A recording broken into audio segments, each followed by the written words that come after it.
خوشحال په ننګ مې وتړلې توره ننګیالي د زمانې خوشحال خټک یم. بسم الله الرحمن الرحیم. السلام علیکم ګران کتونکو، نوید بهزاد تاسو سره مخاطب یم.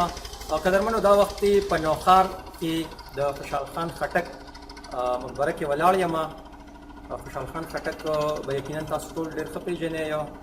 یو جنګجو، یو سپه سالار، د پښتو ژبې نوموړی شاعر د مغولو بادشاهانو په دور کې تېر شوی یم. نن دلته راغلی یم. دلته کې چې کوم کسان دې ټایم کې په دې مزار کې موجود دي، هغوی سره خبرې اترې کوو. د خوشحال خان خټک مزار ته زما دا اولنی ځل دی، مخکې نه یم راغلی. ومې لیدو، ډېر ښکلې علاقه ده. او خټک صاحب چې کوم دی، دا یو ناموړی شاعر و. د ده د مقابلې شاعر بل د ده په وخت کې نه و، او ډېر نډر او جنګجو او تکړه سړی. او دا راته وایه، تاسو راغلي کوم ځای نه یاست؟ موږ د مردان نه راغلي.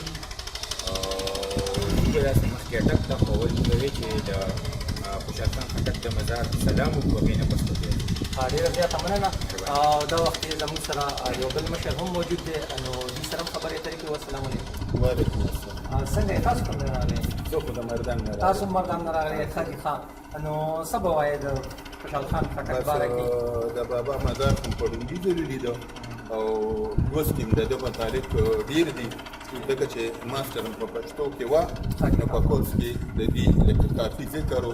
زه به داسې ووایم چې د پښتو ژبې تقریبا زیاته حصه بس د رحمان بابا او د خوشحال خان بابا په شاعرۍ مشتمل و. ډېره مننه. دا وخت زموږ سره یو بل مشر هم دی، نو دوی سره هم خبرې اترې کوو. السلام علیکم. وعلیکم السلام. څنګه یې؟ تاسو ښه یې؟ الحمدلله، شکر لله. خوشحال بابا باره کې به څه وایې؟ خوشحال بابا باره کې به زما د ملګرو هم خبرې وکړې. خوشحال بابا مقام په شاعرانو په سب کې هغه مقام لري څنګه چې د اردو په شاعرانو کې یو قومي شاعر علامه اقبال لري. ځکه چې علامه اقبال هم د خپل قوم د یووالي، د ازادۍ هغې کې تحریک پیدا کړی. دغه شان د خوشحال بابا هم په پښتنو کې د ټول قوم پښتنو د یووالي او د هغې دفاع او د مخالف خلاف د رايوځای د هغه یو تحریک چې موږ ټول عمر د دې لپاره ستړی کړی و، خپل نثر کې، خپل نظم کې. او هغه ټول داسې یو شاعر دی، داسې نوم دی چې هغه دغه هېڅ وخت به داسې وي چې هغه پېژندلی نه وي. داسې راته ښکاري چې تاسو هم پښتو کې ماسټر کړی. الحمدلله، ما هم پښتو کې ماسټر کړی دی. مضامین هم ډېر پکې زما ایستل. ښه جي، دا هم راته ووایې چې دا د کوم بادشاه دور و کوم کې چې خوشحال بابا ژوند کولو، او که داسې څه شعر تاسو ته یاد وي هغه هم راته ووایې. نو ده خو د مغولو په دور کې دا کړی، او د مغولو خلاف اورنګزیب چې دوی دا کړی وو، زیات کړی وو، د خاندان هغه یې یرغمل کړی. او کله چې د ده خاندان هغې یرغمالۍ حکم ورکړ، د چې یو بل غټ هغه د یوسفزۍ د دې ټول خاندان کې بیا یوسفزو خپله دین وه، سره یوسفزو خپله دښمني بیا هېره کړه، او دې ټول خاندان کې هغې پناه شو. صحیح ده. چې تاسو سره خو ډېر زیات معلومات دي. د دې مزار حوالې سره تاسو سره معلومات دي چې د ګاډي مونږ وینو که نه؟ جي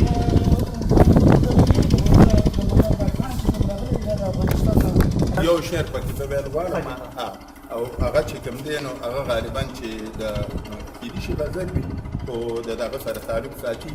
او د یو ټکي چې کوم دی په دوه مختلفو معنو کې استعمال کړی دی، د باس ټکي. نو ادي وایي چې لکه کاندي چې لکه کاندي په کوترو نظر باز وي، هسې زه یم د دلبرو نظر باز. نو دا د باس ټکي په دوه مختلفو معنو کې استعمال کړی دی. دا شعر زموږ ډېر خوښ و. نور هم ډېر شعرونه دي، د تصوف شعرونه هم راته یاد دي، خو بس تقریبا د هر صنف شاعري چې کومه ده بابا کړې ده. او بس د شاعرۍ د پښتو شاعرۍ یو سرخیل هغه ورته وشوی. ډېره زیاته مننه. ګرانو کتونکو، ډېر ګټور معلومات یو کې ترلاسه شو. ګرانو کتونکو، دا وخت کې موږ سره یو بل مشر هم د تاسو نږدې خواهش دی. سر څه به وایې تاسو په دې اړه باندې؟ بسم الله الرحمن الرحیم. دا تاسو زه د محمد زلران د نوموړي شاعر او یو علمګیر شاعر څنګه چې عبدالرحمن بابا رحمت الله علیه یو علمګیر شاعر، دا صاحبالدین لقب لرونکی ډېر علمګیر شاعر. او یقینا چې پښتو خاص کر د خټک قبیلو کې چې نمایندګي کړې ده، د دې مثال په تاریخ کې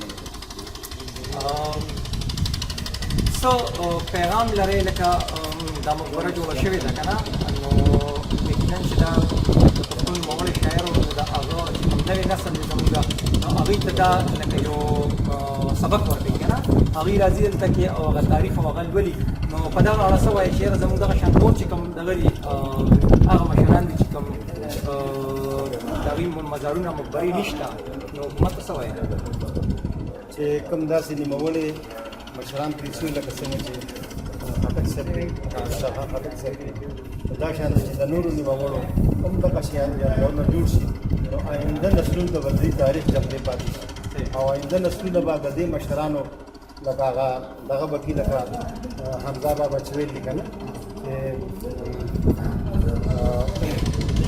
راباسې د شان ټولو مشرانو هغه شعر دی بل که نه خوب په بستر کې هغه به څرنګه زلمي ټول عمر به یې د کیدای شي چې سل کاله زلمي راباس دی ډېر خوشحال دی د خپلو مشرانو حامد د ابدالي د تفسیر استادونه کوي په مولانا باندې فخر کوي او راباس ډېر خوشحال دی خپلو مشرانو هغه شعرونه د حمزه بابا د هغې مبارک دین نه سبق دنیا کې نشته دی لیکن دې چې په دې دین یو ډېر شخصیت ښکلی شخصیت د دې افکار چې په ټوله دنیا کې خاص کر په پښتنو کې ډېر مشهور دي ډېره زیاته مننه بلکل پکار ده چې موږ د خپلو مشرانو د یاداشت لپاره د هغوی ضرورت چې کوم دي د هغوی هغسې خیال وساتلی شو ګرانو کتونکو دا وخت کې زما سره زما ملګري اکبر صاحب هم دی اکبر صاحب څه به وایي السلام علیکم اکبر صاحب دا وخت زه خو دا وایم چې بابا چې دی هغه تحریک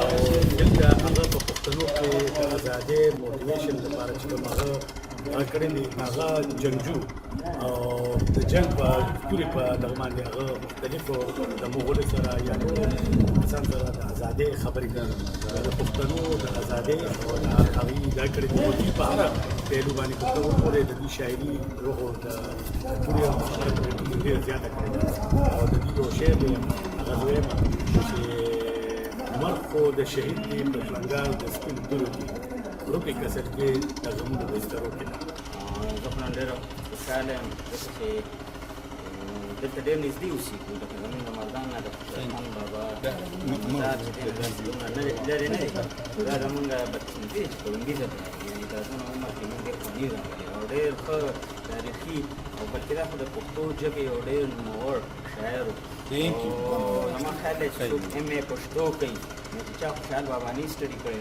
پښتو نشي کولی هغه د پښتو نه کوي هغه ایم اے نشي کمپلیټ کولی ګران کتونکو یو شعر ما ته هم را یاد شو وی توره په لاس کفن په غاړه به راپاسم توره په لاس کفن په غاړه به راپاسم که خبر شوم چې پښتون د چا غلام شو نو خوشحال خان خټک بابا چې و نو هغه د پښتنو د غلامۍ سخت خلاف و او ټول عمر دا کوشش کولو چې پښتون اس ته غړی وګرځي ګران کتونکو دا مزار چې کوم دی دا د مین نوشیره روډ چې کوم دی اکوړه خټک په هغې کې دا تقریبا 600 کیلومتر چې دی خپوخ روډ ورته خټیک تاک راغلی دی تاسو راتلی شئ ښه په اسانۍ سره خپله خپرونه همدې سره سرته رسوم انشاءالله د نوې خپرونې سره بیا ستاسو خدمت کې حاضرېږم تر هغه دمه تاسو نجات غواړم الله پامان